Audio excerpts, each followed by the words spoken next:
warahmatullahi wabarakatuh.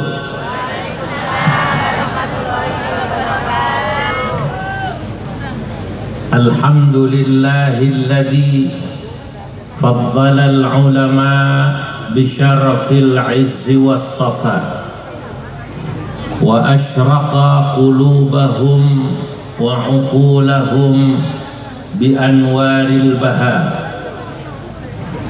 Wassalatu wassalam ala sayyidina wa habibina wa syafi'ina wa maulana Muhammadin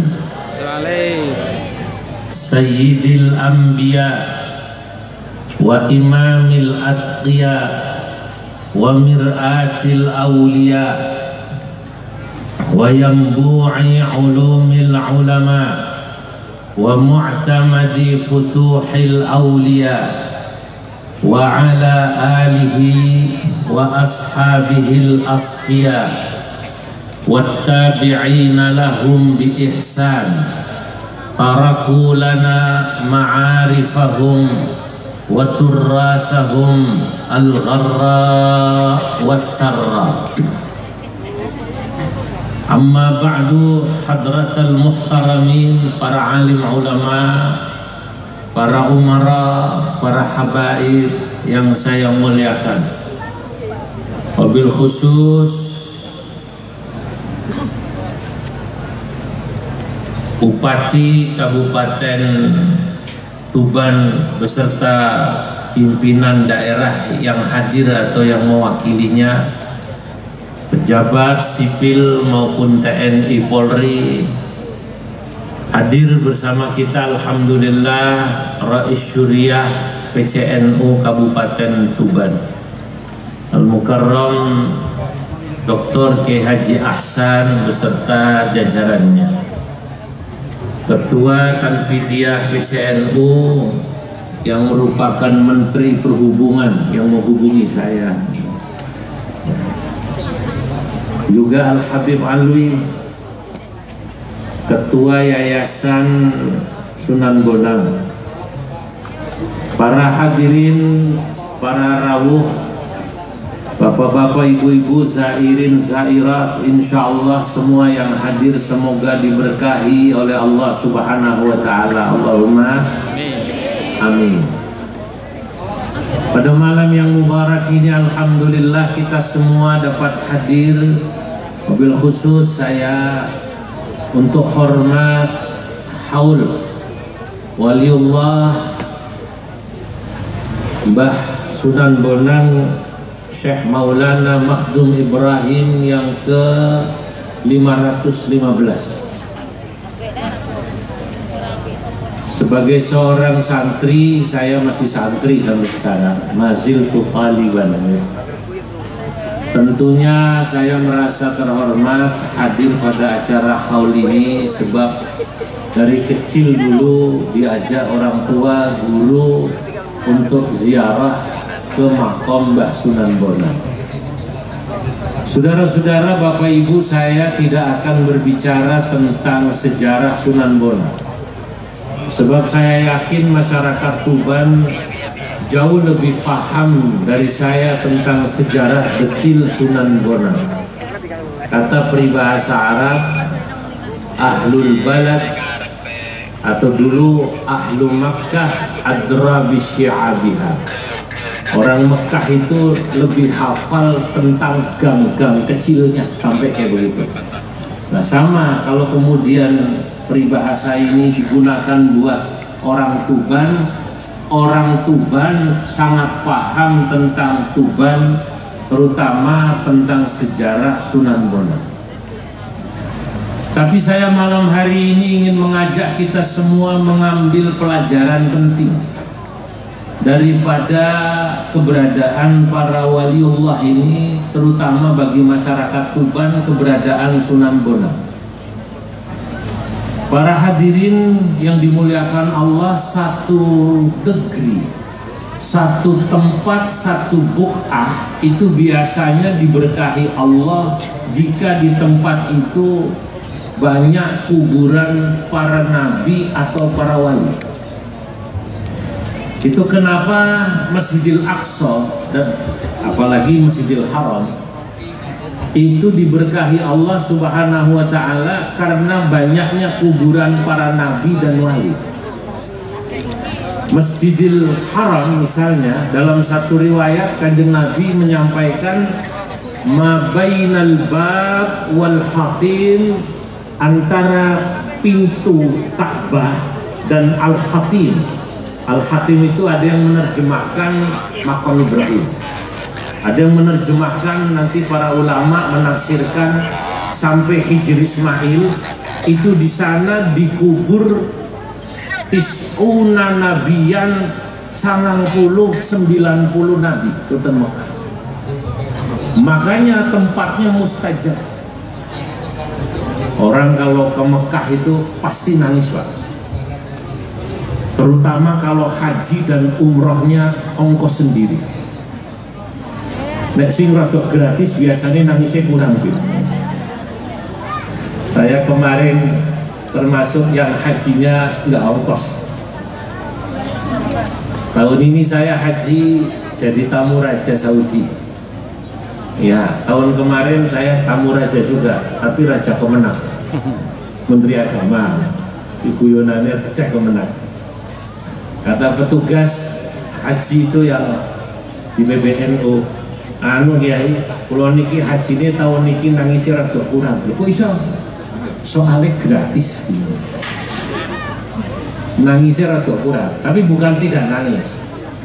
Kalau orang sampai Ka'bah, niku pasti nangis, Pak. Karena Nabi dalam satu kesempatan pernah selesai tawaf, Kanjeng Nabi niku matur. Kata Nabi, huna tuskabul abarat, huna tuskabul abarat, huna tuskabul abarat.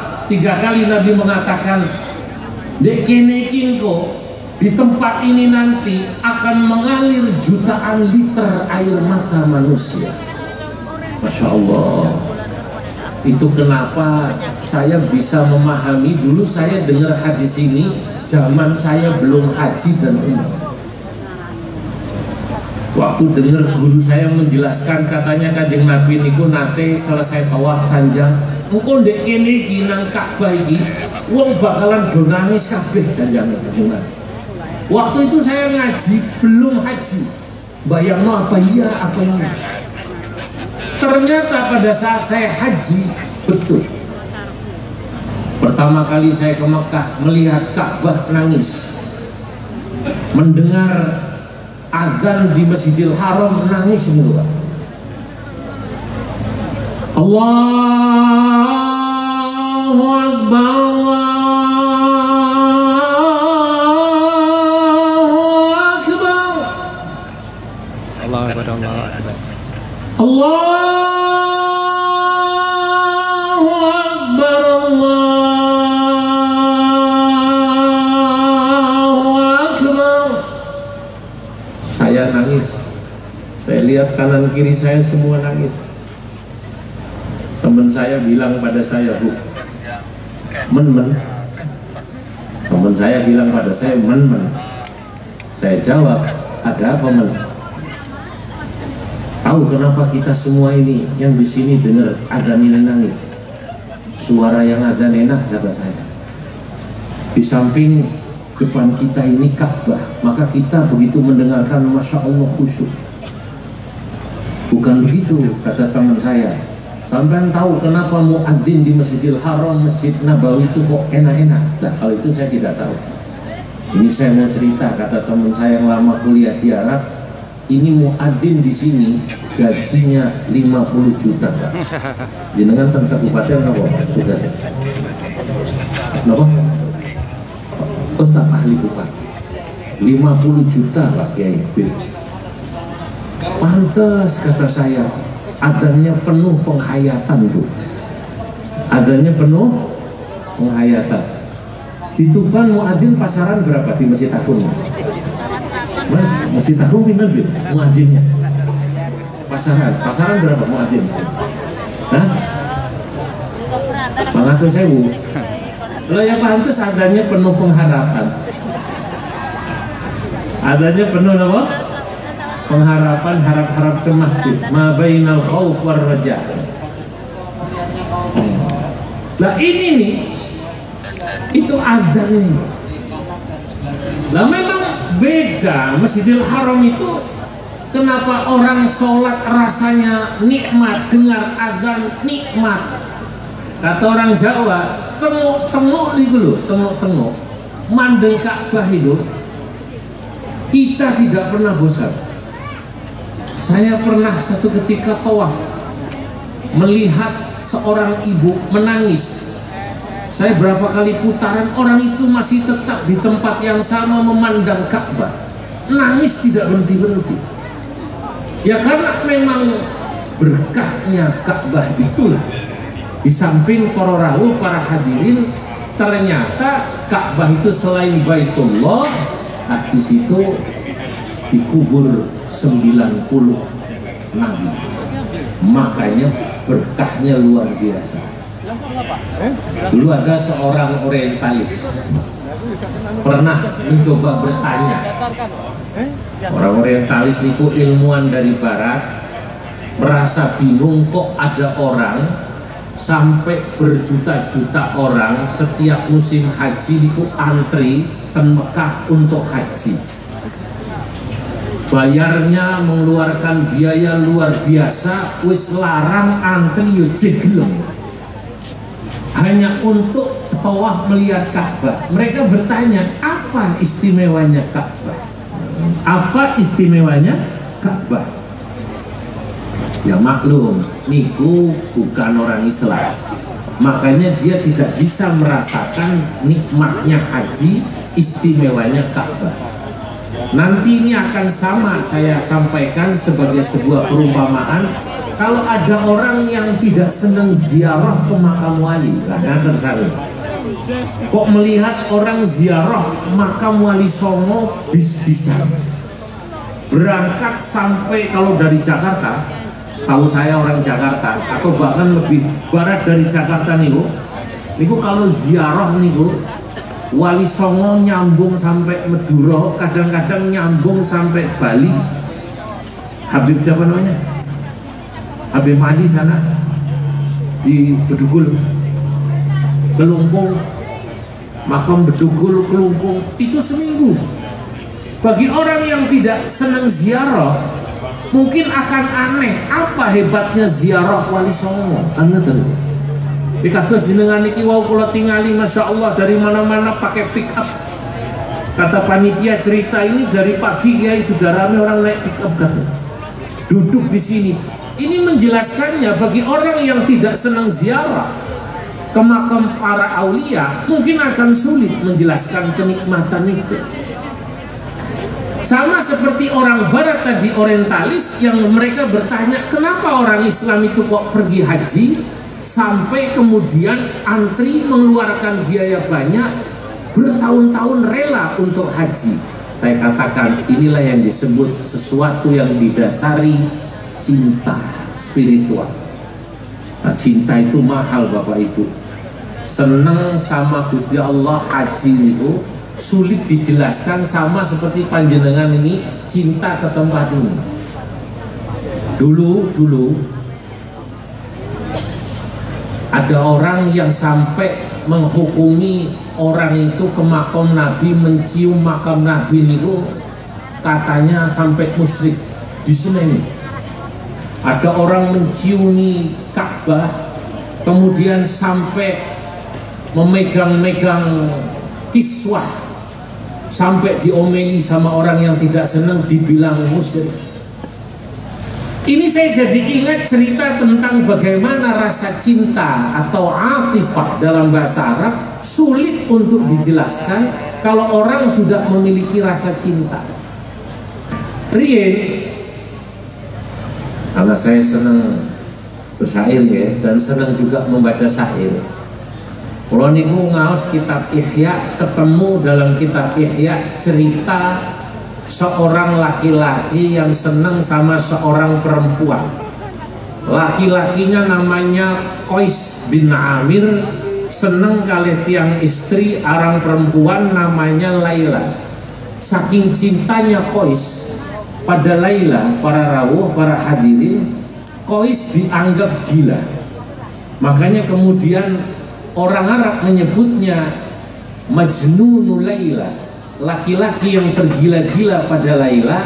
Entah bagaimana ketika sampai Indonesia jadinya Lailanya yang majnun. Cara santri yang ngerti itu mestinya Majnunul Laila, orang yang tergila-gila sama Laila. Siapa yang tergila-gila? Qais. Sampai Indonesia jadinya apa? Laila Majnun. Sing gendeng sama Laila. Janjane sing gendeng bukan Laila, yang tergila-gila namanya Qais. Bagaimana tidak tergila-gila Qais itu? Dalam beberapa literatur diceritakan Qais niku pernah saking cintanya sama Laila, dia melihat anjingnya Laila dikejar-kejar, anjingnya Laila digudaknya. Sambil mengejar anjingnya Laila, Qais bilang Laila, Laila, Laila, Laila, Laila. Mengejar sampai anjing itu berlari di sekitaran orang sholat. Sholat zaman riyin kan yang Arab niku nggih sak nggon-nggon niku, kadang teng lapangan jamaah. Lah, anjingnya itu lari di depan orang sholat. Qais mengejar anjing itu. Laila, Laila, Laila. Cari si sembayang gendeng wong ini.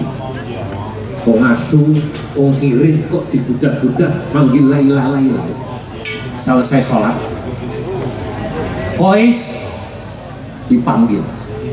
Qais, kamu itu gila apa ya? Kok anjing kamu kejar-kejar, kamu panggil-panggil Laila, Laila, Laila sampai di depan kami yang sedang sholat. Kamu tidak tahu mengganggu kami yang sedang sholat. Apa jawab Qais? Minta maaf Pak, mohon maaf. Jujur saya tidak melihat bapak-bapak ini sedang sholat. Saking fokus sama anjingnya Laila. Yang saya bingung justru, yang saya aneh, kenapa bapak-bapak yang sholat malah memperhatikan saya mengejar anjing? Sing gudak asu malah khusyuk, sing sholat malah ora khusyuk, kan aneh. Nah, ini akhirnya dipanggil gila itu, si Qais, Majnun. Lebih gila lagi Majnun, Qais itu kalau sudah masuk kampungnya Laila, itu dari mulai gapura kampung diambungi gapurane Laila. Terakhir tembok rumahnya Laila dipeluk. Orang kemudian berkata, wis Qais wis edane tenanan sampai omai Laila dipeluk. Apa jawab Qais? Ini diceritakan oleh Imam Ghazali tentang hub. Saya akan berbicara tentang cinta. Kata Imam Ghazali, orang baru betul-betul dikatakan cinta pada Allah Subhanahu wa Ta'ala kalau yang bersangkutan mencintai segala sesuatu yang berkaitan dengan Allah. Diberi contoh oleh Imam Ghazali seperti cintanya Qais kepada Laila. Saking cintanya Qais pada Laila, dia melihat anjingnya Laila dikejar-kejar, dia melihat rumahnya Laila dipeluk. Itulah perumpamaannya. Maka kata Qais ketika dia menjawab tuduhan orang yang mengatakan dirinya gila, apa kata Qais? Keluarlah itu syair Arab yang terkenal, dikutip dalam kitab Ihya. Ini biasanya angge beberapa orang yang senang main gambus nih, kalau samrohan dikutip nih. Dulu yang terkenal yang dari Bondowoso sih dulu, siapa namanya? Abdullah Ta'ala. Amurru ala diyara diyara Laila.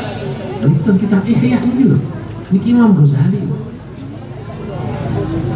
Amurru ala diyara diyara Laila.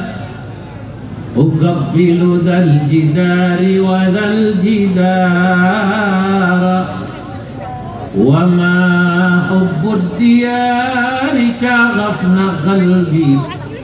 Walakin hubbu man sakanad diyar. Biasanya gitu kalau sakroan Kalau gambusan, belum betul saya gambusan, hanya saya hanya bisa syairnya aja. Amurru ala diyar Laila, aku melewati kampungnya Laila. Uqabbilu dzal jidari wa dzal jidara, aku menciumi rumah-rumah yang masuk ke rumahnya Laila. Terakhir aku peluk rumahnya Laila, aku ciumi rumahnya Laila. Wa ma hubbud diyari syaghafna qalbi, kata Qais, aku kok dituduh gila. Aku yang ngerti nek iki omah Laila, aku ngerti nek iki tembok. Sapa sing ora ngerti iki tembok? Wahai orang yang menuduhku gila karena aku menciumi rumahnya Laila, tolong dengarkan. Wa ma hubbud diyari syaghafna qalbi, bukan aku cinta pada tembok rumah, aku tahu ini tembok rumah, bukan manusia. Tapi walakin hubbu man sakanat diyara, yang aku cintai adalah orang yang di dalam rumah. Lalu Al-Ghazali menjelaskan, dari sini Anda akan paham kalau nanti ada orang pergi haji melihat Ka'bah nangis, ya Allah Ka'bah, lalu kemudian memeluk Ka'bah, ya Allah nangis. Yang tadi kata orientalis itu, kenapa kok hanya batu mereka menangis? Jawab saudara-saudara, betul Ka'bah ini batu, tapi ini bukan sembarang batu. Ini adalah Baitullah, rumahnya Allah Subhanahu wa Ta'ala. Kalau ada orang yang kemudian memeluk Ka'bah, pada hakikatnya dia rindu kepada Rabbul Ka'bah, Allah pemilik Ka'bah. Sama ketika ada orang yang ziarah ke makam Kanjeng Nabi, kalau yang bersangkutan hadirin kemudian di makam Kanjeng Nabi itu nangis, Assalamu alayka ya Rasulullah, lalu kemudian mencium atau memegang tembok Hujrah al-Mubarakah, sesungguhnya dia bukan sedang menyembah tembok itu, tapi sedang rindu, sedang menunjukkan rasa cintanya kepada orang yang ada di dalam tembok rumah itu, yakni Rasulullah Sallallahu Alaihi Wasallam. Lah sami Pak, panjenengan semua, kita semua yang malam hari ini atau di luar malam hari ini, kalau kita berziarah ke makam para aulia, ini sami. Ini dasarnya apa? Cinta. Kenapa? Percaya. Karena kita percaya bahwa yang kita datangi itu adalah orang-orang yang memiliki kedekatan kepada Allah Subhanahu wa Ta'ala, sing pantes kalau kita semua mencintainya karena yang bersangkutan dekat dengan Allah. Niki menjelaskan semacam ini, para hadirin, memang agak sulit kalau tidak didasari seneng. Makanya saya mengamati kelebihan Wali Songo niku para rawuh, ya, ini sama seperti para aulia-aulia terlebih yang dulu-dulu.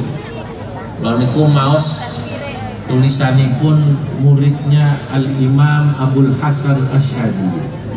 Imam Abul Hasan Asyadili niku gadah murid namanya Syekh Abdul Abbas Al-Mursi, dan juga nanti punya murid namanya Imam Ibnu Athaillah Al-Iskandari.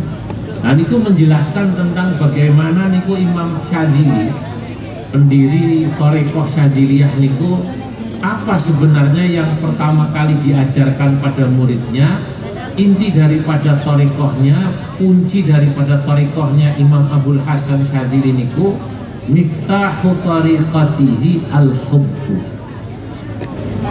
Para wali zaman ini ku, para rawuh Bapak Ibu, nomor satu, sing pertama wong wis seneng dhisik.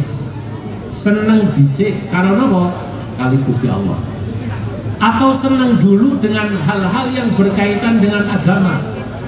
Nah, sama dengan para wali songo, kalau kita lihat Para wali songo itu dulu termasuk Mbah Sunan Bonang. Kita tahu beliau dakwahnya dengan kesenian. Kenapa kok dengan kesenian? Wis sing penting masyarakat seneng sik karo agama. Ini yang mahal.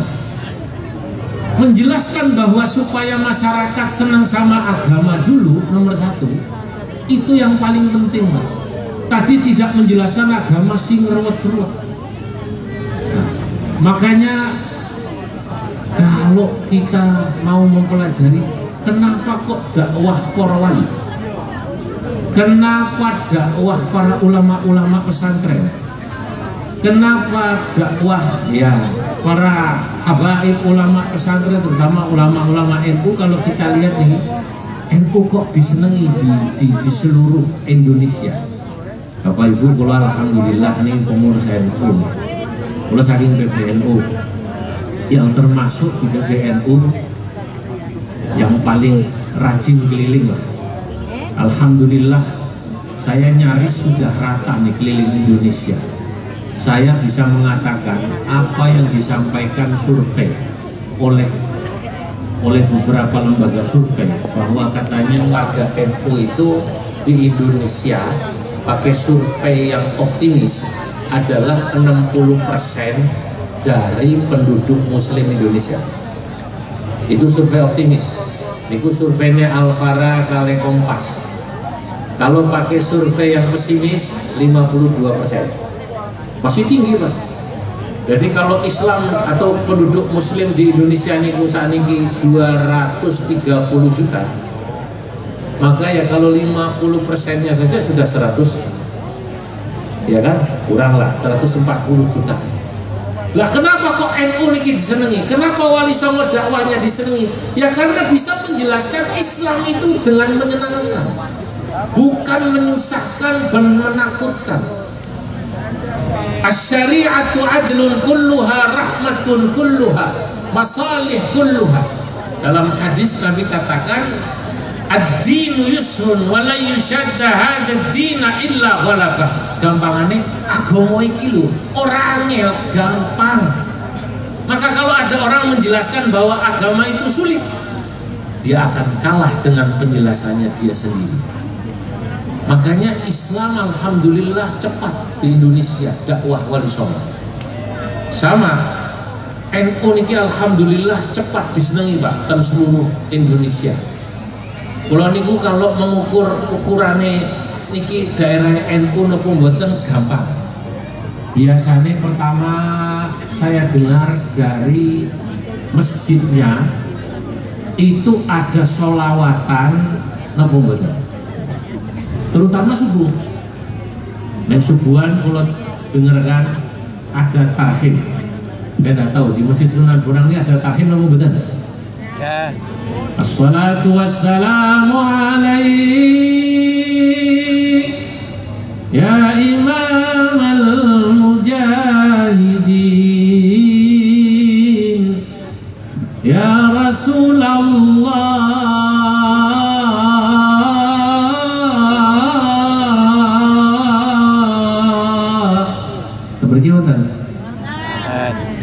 Memiliki namanya apa?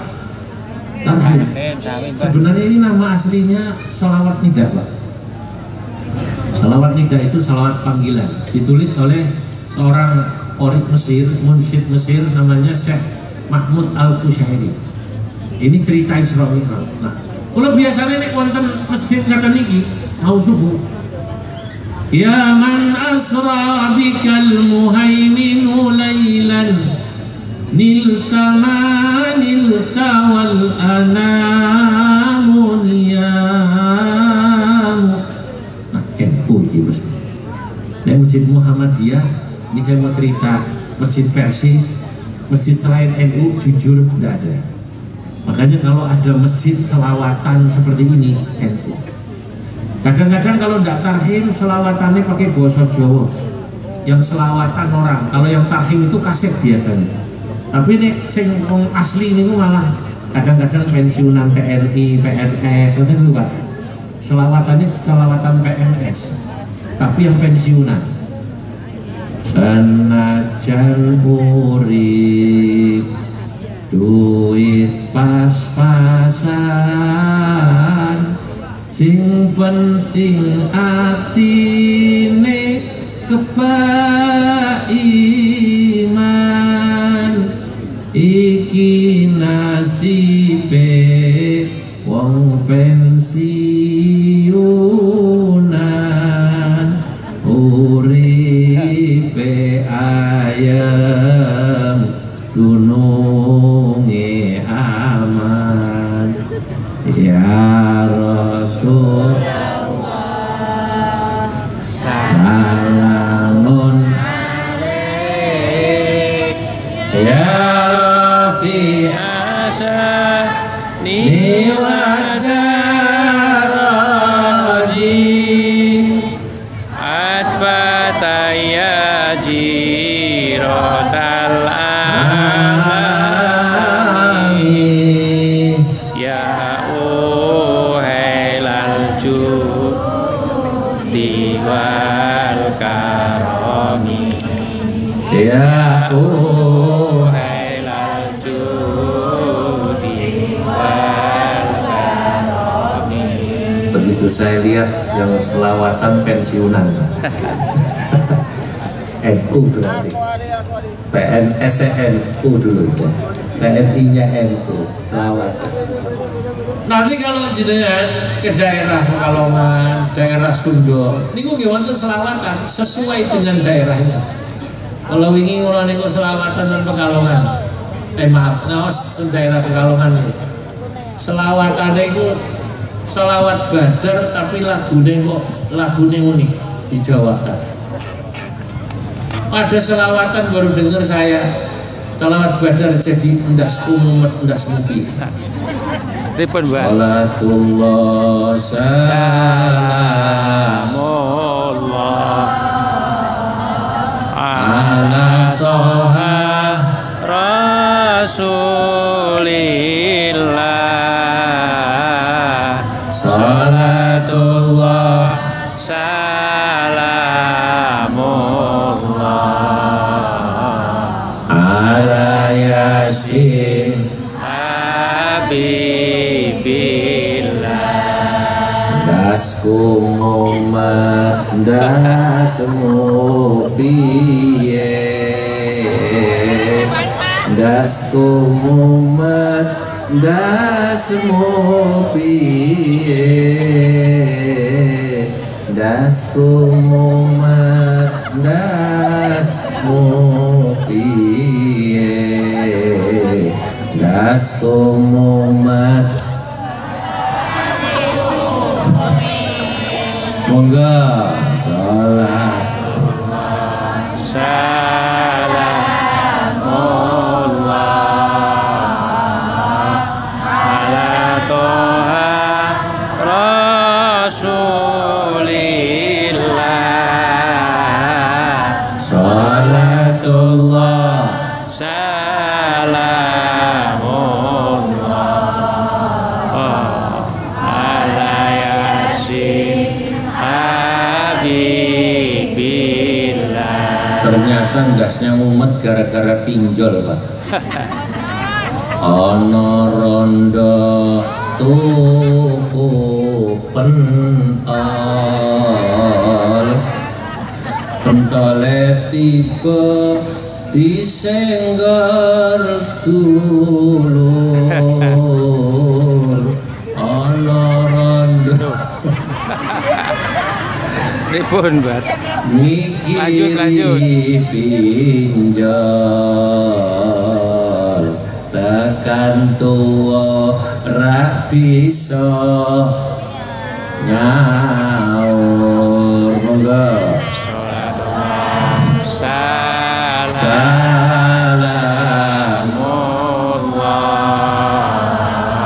ala toha Rasulillah, salatullah salamullah ala yasin habibillah. salatullah kok dadi ndas umumet ndasmu. itu cuma ada di warga NU sebenarnya. Sampai dibahas PBNU Kiai. Ketua Umum Gus Yahya itu kasih bener sama saya, sama dulu nelong kalau kan ini selawatan. Tapi itulah Kiai kita. Ada jamaah yang selawatan begitu itu nggak diomeli Pak, terus biarin. Sing penting seneng sik ning masjid, gelem ning masjid wis alhamdulillah. Nanti kalau Anda ke Indramayu, lagunya lain lagi Bu. Indramayu itu lagunya ya bahasa Cerbonan. Alamate ahli neraka anak papat kaping siji duwe ati sing hasudan ping pindone dadi wong medhit pisan ping telune duwe wajah sing mrengu ping papate duwe ati sing dendam. Ini semua kalau ada orang di masjid, di pengajian, selawatan model gini, saya sudah bisa pastikan pasti NU. Apa di Jawa, termasuk yang saya cerita itu, kalau saya sampai ke Sumatera, kalau di masjid kemudian ada selawatan, kalau di Sumatera Barat lagunya lain Pak sama Jawa Timuran. Kalau Jawa Timuran selawatan, kalau ini diundang ke Hongkong, isinya ini orang yang Jawa Timur PMI Pak, yang Jawa Timur pekerja migran. Habis isi di kantor konsulat jenderal diundang sama muslimat NU Hongkong, isi yang Jawa Timur ya. Lo pulau malah diajak selawatan bir, selawatannya iwak bandeng. Lagunya biar katanya iwak bandeng, iwak bandeng, iwak sepat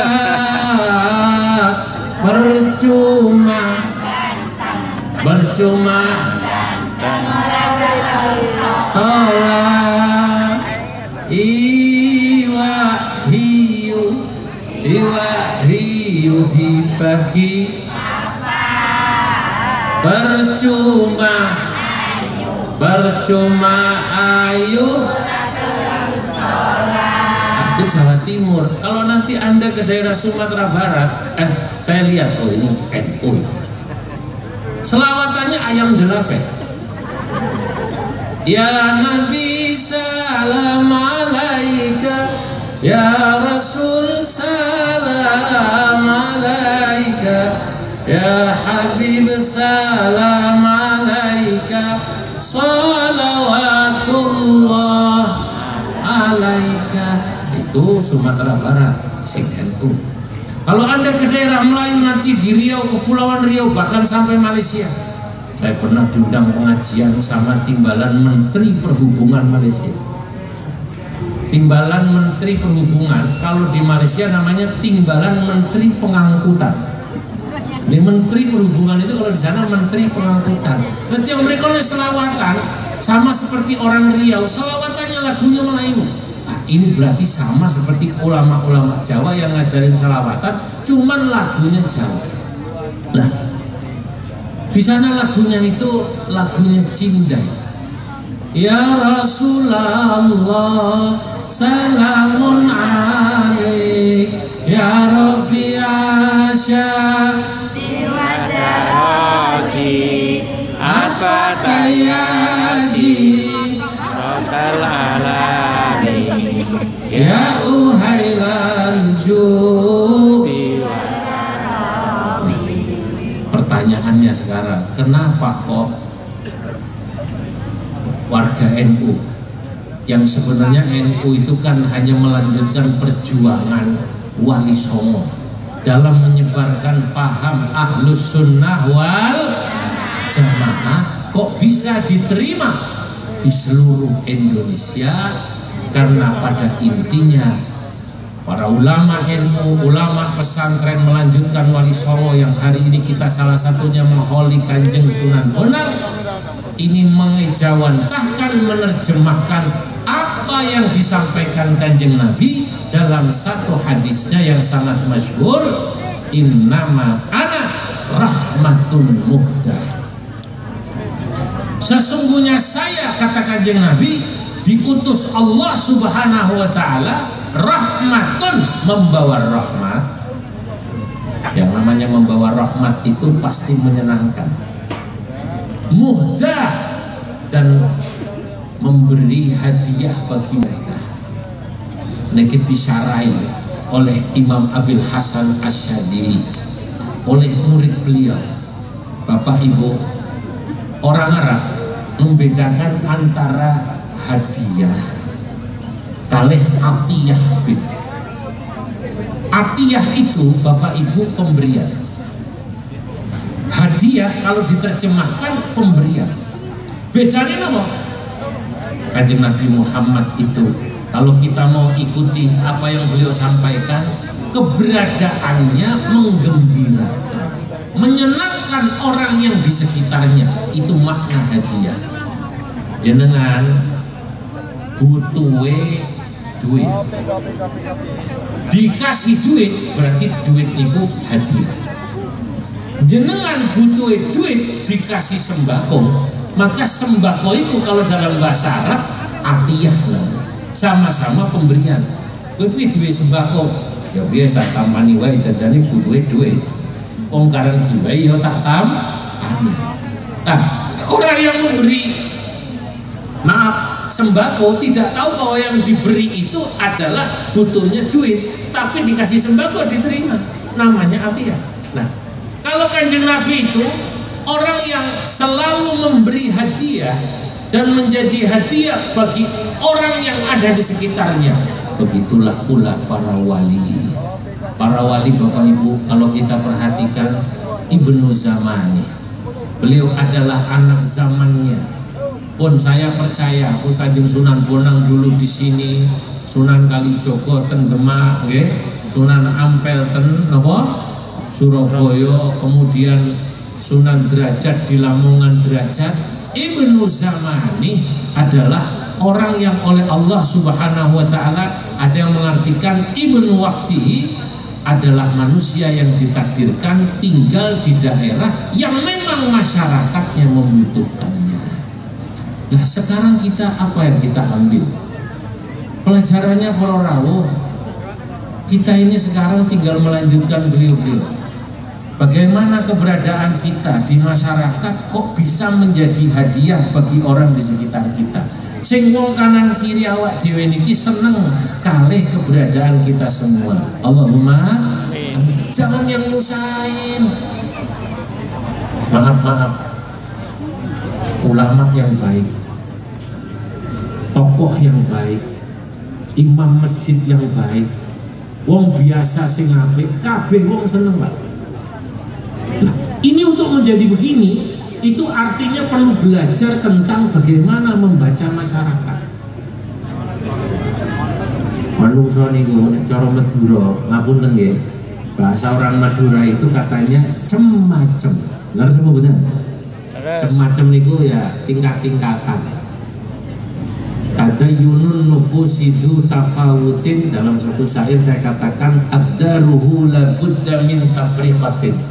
Kalau nulis dua bitul iftah saya tulis saat saya terkabul, saya katakan masyarakat itu kualitas keberagamaannya Pak berbeda-beda. Ada seperti orang Tuban yang malam hari ini hadir acara haul malam hari ini, yang dari wajahnya kelihatan ini, ngapunten, rata-rata Al-Quran di luar kepala semua. Dari wajahnya kelihatan Al-Quran apa? Di luar kepala. Kepala di mana? Quran di mana?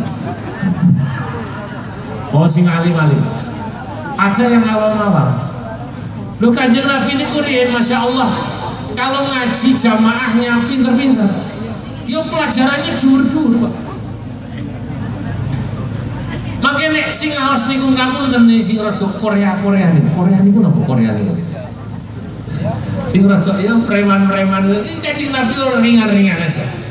Datang pada Nabi, Orang yang ya jangankan kok soleh atau jenengan, lu kelasnya lebih belum sholat namun syukur, datang pada kanjeng Nabi, ya Rasulullah, beri saya wasiat, beri saya nasihat, apa yang membuat saya bisa masuk surga dengan gampang.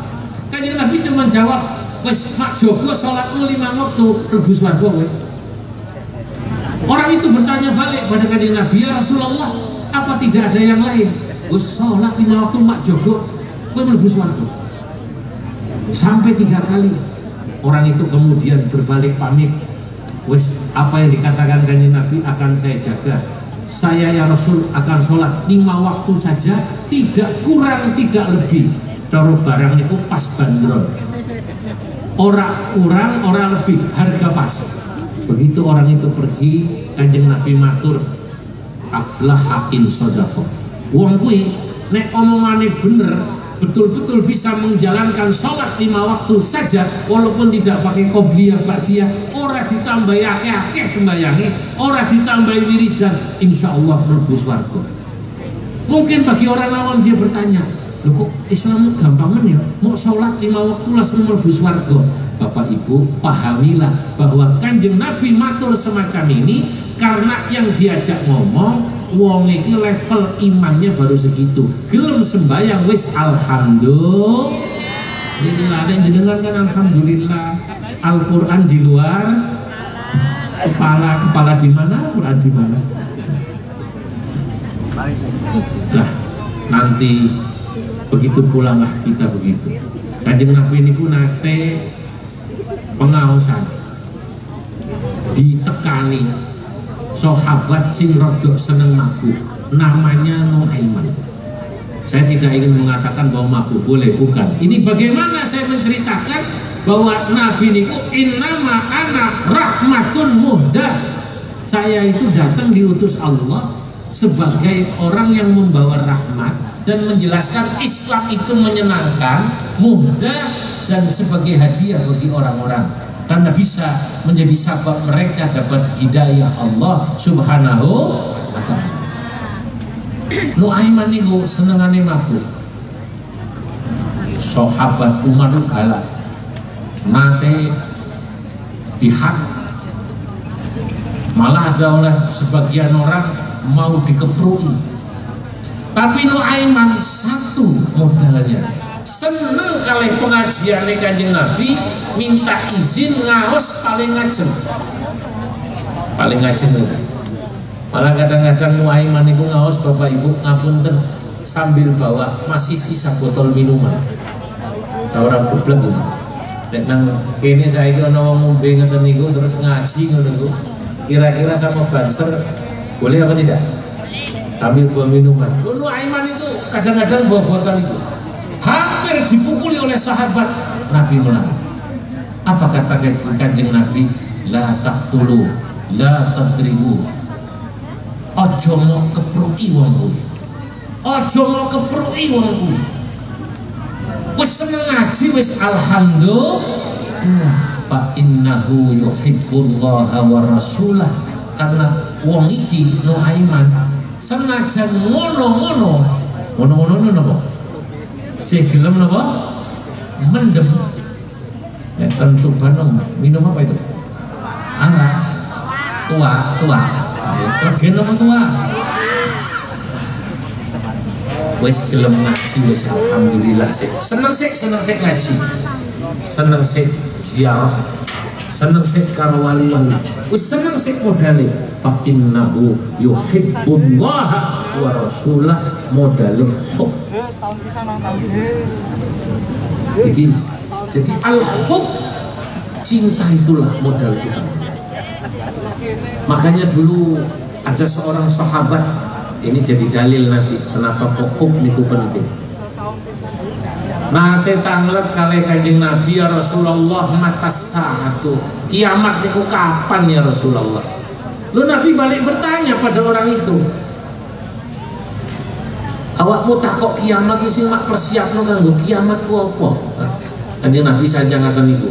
Ternyata jawabannya cinta padamu dan cinta pada Allah. Persiapan saya untuk hari kiamat ya Rasul, cinta padamu dan cinta pada Allah. Kanjeng Nabi mengatakan, anta ma'aman ahbabta yaumal qiyamah. Dalam riwayat lain, almar'u ma'aman ahabba yaumal qiyamah, atau almar'u ma'aman ahabba, manusia itu nanti di akhirat insya Allah bakal kumpul karo wong sing disenengi awake dhewe. Nek panjenengan zaman hidup alhamdulillah seneng kalih tiang-tiang soleh, amin. Amin.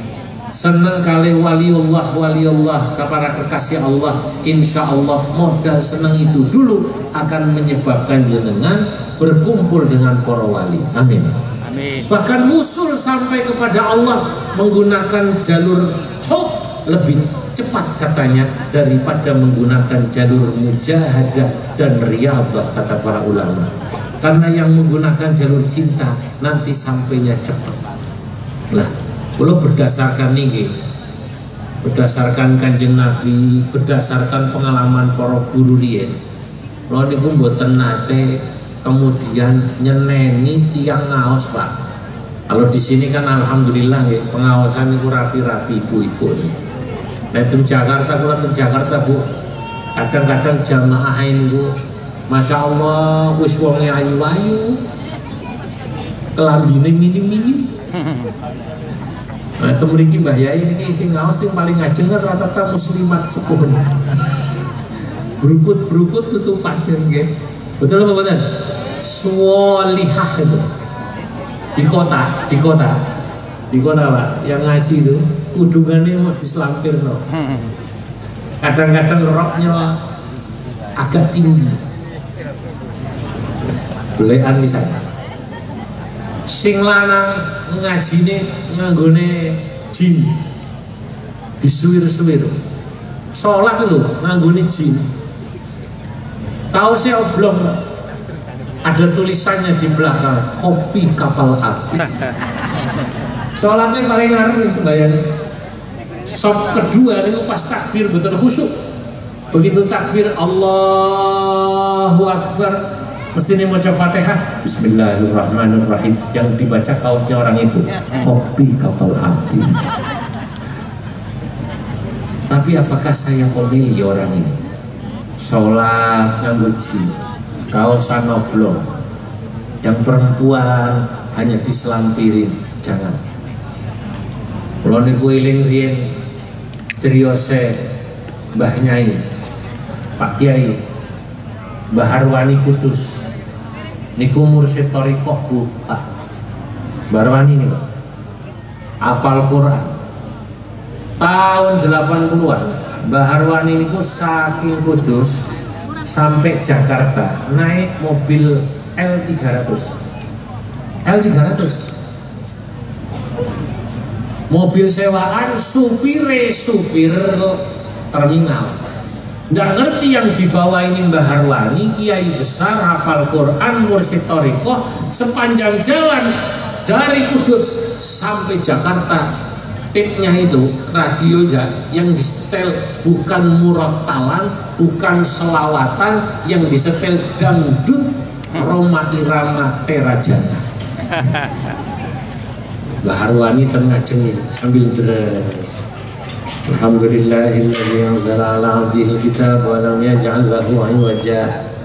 Apa beliau duka marah? Tidak.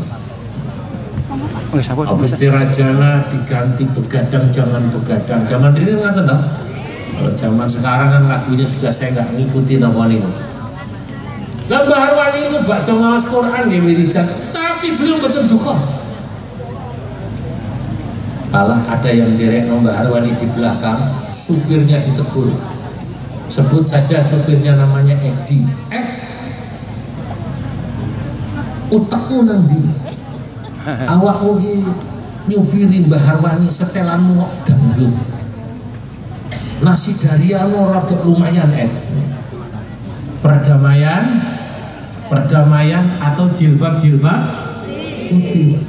Kok maksudnya dangdut, saudara? Supir ini kaget karena dia nyetel dangdut, dia kan awam toh. Yang dia tahu dia senangnya dangdut. Dia tidak tahu kalau kiai itu nggak senang dangdut. Namanya orang awam nggak tahu kalau nyetel dangdut itu ya mungkin dihukumi apalah gitu. Apa yang terjadi? Lah niki Mbah Harwani lalu kemudian matur kalih yang negur itu, wis ora apa-apa, enak wis sip. Ora apa-apa. Sing penting kue orang ngantuk, orang nabrak itu. Ternyata secara fikih ilatnya sing penting orang ngantuk napa mboten nabrak. Lah saya ngambil pelajarannya napa, Pak? Oh, inilah ulama zaman dulu, para guru-guru kita sama seperti para wali-wali ketika dakwah itu bagaimana bisa menjelaskan Islam itu agama yang rahmatan lil alamin. Jenengan bayangno jejer kalau Mbah Harwani niku galak atau model kita ketemu wong sing senenge dangdut langsung kon ganti lagu selawatan. Padahal tiang mboten seneng napa selawatan, pasti bete, Pak. Belum paham kenapa sekarang media pengawasan niku wontene macam-macam. Ada yang memang jamaah khusus kados ten pondok nih. Pondok Langitan, Pondok Mbak Ki Hasan. Niku santri pun dados niku ngaji kitab jam-jaman niku betah. Mau kitab niku dari mulai fikih, tauhid, tafsir, namanya di pondok ngaji qala al-musannifu rahimahullah sampai 2 jam betah, musyawarah betah. Wonten jamaah sing kados jenengan lumayan nih menurut saya. Diajak ngaji pengajian umum begini masih sabar. Ada lagi yang anak muda sekarang diajak ngaji begini mboten sabar, Pak. Baru sebentar ngaji selawat. Rupanya ngaji ini senengnya cuma apa? Selawatan. Oh, paham. Ya, itulah masyarakat. Memang semua masyarakat harus kita layani. Tapi menurut saya yang penting satu yang sama di antara semua masyarakat ini dengan segala lapisannya kalau kita mau mengikuti kajian Nabi dan ibrah mengambil suri tauladan para wali, serta juga bagaimana ulama-ulama pesantren, ulama-ulama NU dalam berdakwah, para hadirin, bagaimana menjelaskan agama Islam ini adalah agama yang menyenangkan bagi masyarakat. Nah, moga-moga kita yang hadir ini dapat berkahnya Kanjeng Sunan Bonang. Amin. Sebab dengan beruntung nih wonten Sunan Bonang mriki. Masjidil Aqsa iku karah kathah para nabi temriku. Masjidil Haram berapa makom para nabi wonten niku wau? 90. Masjidil Aqsa dalam beberapa tafsir dijelaskan Subhanalladzi asra bi'abdihi lailan minal masjidil haram lailan minal masjidil harami ilal masjidil aqsa alladzi barakna haulah linuriyahu min ayatina. Nah, para ahli tafsir ketika menjelaskan atau menafsirkan bahwa Masjidil Aqsa itu diberkahi, alladzi barakna haulahu, ternyata dalam beberapa kitab tafsir diantaranya tafsir Qurtubi, kenapa kok Masjidil Aqsa berkah, Masjidil Haram berkah, Masjidil Aqsa khususnya dan ayat Al-Isra niki diberkahi kata para ahli tafsir bikafratil anbiya wal auliya, sebab di sekitar Masjidil Aqsa niku kathah kuburane para nabi dan para wali.